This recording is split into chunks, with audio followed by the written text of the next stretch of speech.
Io sono molto pessimista perché, reputo che fra 8 giorni siano già fuori. Accoglie con sollievo la notizia dell'identificazione e il fermo dei suoi aggressori, il dottor Pierpaolo Urbani, vittima della violenta rapina di fronte alla sua abitazione a Conegliano.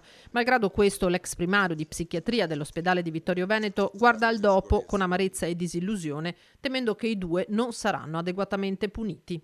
Ci ritroviamo lo stesso a piede libero, latitanti, in contumacia. Sono pessimista perché lo Stato di diritto credo che ancora non esista in Italia. Qui in Italia c'è questo buonismo, no? Che a me dà un po' fastidio perché non siamo in uno Stato di diritto. Secondo me le leggi ci sono, ma non vengono applicate.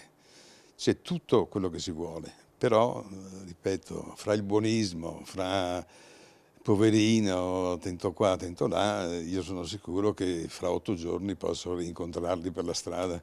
Ad oggi i due indagati sono l'uno rinchiuso in carcere a Treviso, l'altro denunciato. Urbani lo ha saputo da una telefonata e al di là di quello che ne sarà dei due giovani stranieri indagati, si dice comunque soddisfatto per la rapida soluzione del caso. Pensavo quelli là non li si vedono più, la macchina mi avevano detto che era stata avvistata a Domodossola, da quelle parti là, e quindi addio. E i carabinieri sono stati non bravi, bravissimi.